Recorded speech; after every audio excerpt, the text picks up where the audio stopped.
World Mental Health Day was earlier this week, and this year's focus is mental health for all.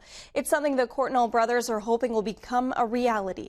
The Victoria brothers, familiar to hockey fans, launched the Courtnall Society for Mental Health last year. Tess van Straaten talks to them in this week's Vital People.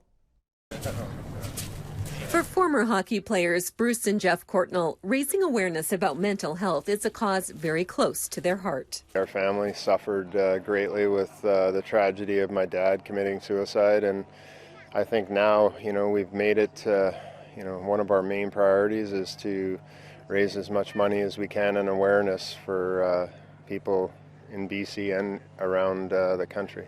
Bruce was just 10 years old when their dad Archie died.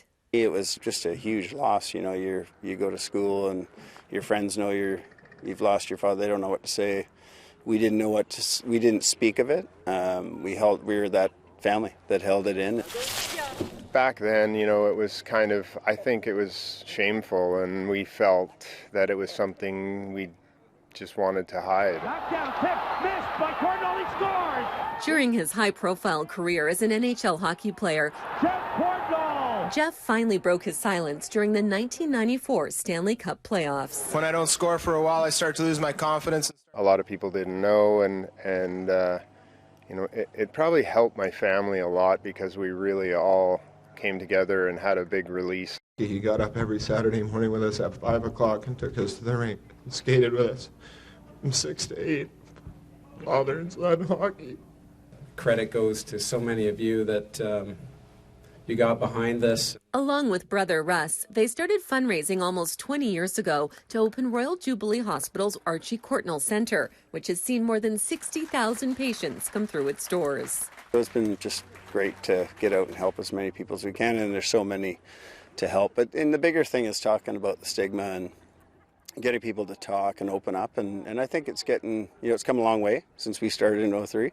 But there's still a lot of work to do, which is why the reignited Courtnall Society for Mental Health is now focused on raising money to give grants to organizations that are helping people. We've seen a big uptake since COVID. People are struggling. It's difficult. Services are overwhelmed. Organizations are overwhelmed. 1 in 5 Canadians will experience a mental health problem in any given year, and by age 40, about half the population will have had an issue. People are sometimes afraid or reluctant to talk about mental health. There's a stigma attached to mental health, and mental health is actually just as important as your physical health. Without mental health, there is no health. And that's why the Courtnalls keep sharing their painful story in the hopes it will encourage people to get help. It's very difficult to even think about and talk about, but I think that, like I tell everybody, if I can help, save one family from going through what we went through and what I went through personally, then it's all worth it. Vital People, brought to you by the Victoria Foundation, connecting people who care with causes that matter.